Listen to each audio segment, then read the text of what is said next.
Good morning, good afternoon, and good evening to all our friends. First and foremost, I hope all of you are keeping safe and healthy amidst the ongoing pandemic and waiting with bated breath for the news on the vaccine specific to the Indian context and timelines around that. Second, I would also like to congratulate the India Mobile Congress for the fourth annual edition of the seminar that you're sort of conducting today, albeit on a virtual format this time around. In the heat of the pandemic, one of the big discussions was around lives and livelihood. While we all owe a big sense of gratitude and thanks to the healthcare workers for keeping us safe, I think it's very important to realize the yeoman work that the telecom service providers have done during the course of the pandemic in keeping all our livelihoods intact, be it work from home, socialize from home, entertainment from home, and to a certain extent, even health from home. The telecom network has provided a phenomenal means to sort of keep the wheels of economy going. So, big thank you to all the telecom service providers for the phenomenal work that they have done to sort of ensure that none of this entire infrastructure breaks up, which was never meant to be sort of geared up for the current situation that we are in. That, in a way, is a phenomenal segue to the discussion on hand around 5G, the 5G use cases, and what's the road ahead for us in that context. Let me try and phase in the next few minutes of the discussion, the next few minutes of the keynote. Let me try to break this discussion into two or three different parts. First and foremost, role of 5G. What does it mean when we say it's not just a technology but an overall ecosystem, and the implications it has for the Indian economy, the telecom service providers. That's which is what I'll cover next. And last but not the least, the role that players like Cisco perform in enabling this ecosystem, in enabling the economy, and in helping the telecom service providers. When we start off from a, when we start when we if we look at it in the context of the pandemic, right? Well, the initial focus was around connectivity. Slowly but surely, people started focusing on experiences. And if you look at all the work that's been done, it's around providing a seamless experience when you're working from home or you're entertaining from home, so on and so forth. So that is going to be the biggest critical driver for 5G. If 4G was all about speeds and feeds, 5G will be about experiences. And that is what we sort of look forward to when we're looking at 5G. If you look at it in the overall context of the economy, as you know, India has sort of put a very stiff target of getting to a $5 trillion economy by 2025, which we will sort of accommodating for the pandemic will be a couple of years here and there. But $5 trillion economy can be met only with a significant amount of digital transformation, which is expected to contribute 1 trillion to the economy from a GDP standpoint. To enable that, there are multiple levers, and we need to sort of look into as to some of these levers and the impact it will have. The first is the insatiable demand for bandwidth, be it around video, be it around the consumer demand for more and more apps and more use cases around that. That is going to be a big chunk of the driver for bandwidth.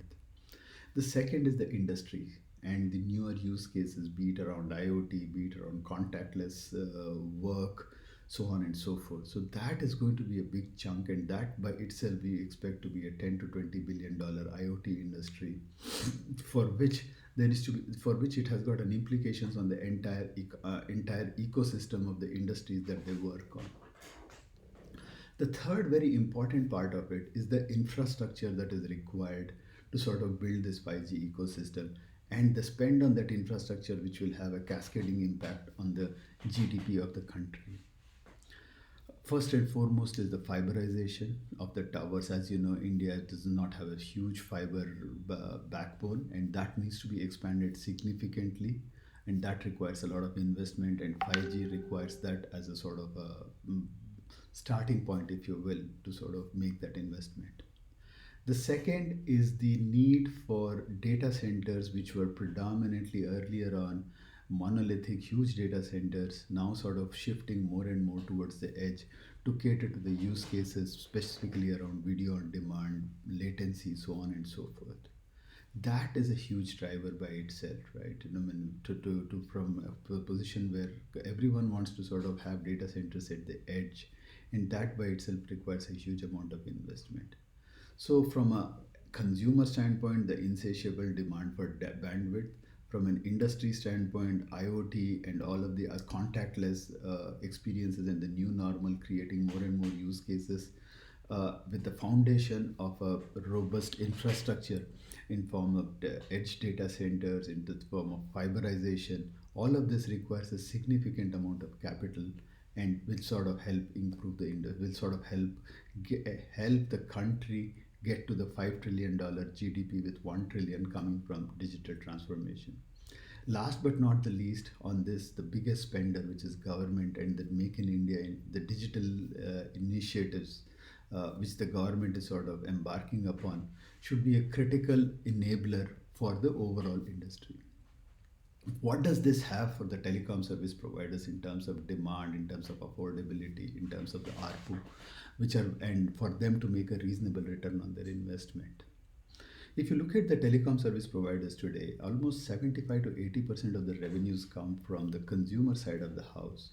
But with the 5G and the use cases that I talked to you about in the previous discussion, bulk of them, so the shift will happen with 80% to a mix between enterprise enterprise revenue and consumer revenue, to the extent of almost 40-50% coming from enterprise customers versus the 20% that is coming. Where will that come from? That will come primarily from the new normal, which is work from home, where they will expect much more robust connections, much more better user experience, and B, from the industrial use cases and the industrial IoT, which is sort of taking a lot of attention and a lot of newer use cases, especially in the new contactless world that this will generate. This is expected to be a $10 to $20 billion market in the next 5 years, which by itself is a huge shift if you look at it in terms of the revenues for the enterprise, for these telecom service providers. Last but not the least, studies have shown that from a telecom service provider perspective, in the context of India, almost 10 to 12% of the overall mobile pop subscribers today in India can afford a 5G service with with a sizable increase in the ARPU. So that's a good news. Of a billion odds mobile subscribers that we have, if in excess of 100 million people can afford a 5G service, that's a huge latent demand, a huge latent market for the telecom service providers to cash on. That, along with the enterprise market, should sort of provide the right sort of fillip for the service providers to invest in the 5G market, which they have already started doing. Where does this leave all Cisco? Where does this leave a place for? What does Cisco do in this whole ecosystem? Is the last question that I wanted to address. If you look at a 5G, as I mentioned earlier on, it's an ecosystem and it's not just a technology. Cisco has a big role to play, both from a both from a providing solutions to telecom service providers, partnering with telecom service providers to sell to the enterprise, to provide solutions to the enterprises and the industries that they're looking forward, that they sort of serve. And last but not the least, work jointly with all the stakeholders to sort of provide a strong ecosystem. In the context of selling to telecom service providers, we provide the backhaul networks, which is the sort of core, and we are already working with all of the service providers in India to sort of help upgrade their backhaul networks to be 5G ready. Work with them on their core platforms to sort of enable them to be 5G ready. And last but not the least, we also, all of this is sort of underlined by the building of the data centers with a robust security and an automation layer. Automation is a very critical piece when it comes to 5G, given the sheer proliferation and expansion of the networks. That's the role that Cisco plays in the context of building the networks for telecom service providers. Similarly, we work very closely with enterprises, which is a big part of Cisco's business, to sort of help look at these use cases, partner with telecom service providers, and sort of help sell solutions to the enterprise clients, which is where the bulk of the requirements would be, as I talked about, in the ecosystem, and also work with government in building the infrastructure in terms of be it a BharatNet or in terms of various multiple programs that the Indian government is looking at to sort of enhance the digital footprint and digital transformation for the people at large. In closing, all that I would like to say is 5G presents a phenomenal opportunity for us to sort of leapfrog, just like 4G did from the data perspective. 5G will do from an experience and speed of the networks. I think it is, as I mentioned earlier on, it's beyond speed of the networks, but at an aggregate level, I think this is going to be a phenomenal opportunity for us to sort of move ahead. With that, I'd like to sort of close this and thank the organizers once again for giving us an opportunity to partner with India Mobile Congress. Thank you.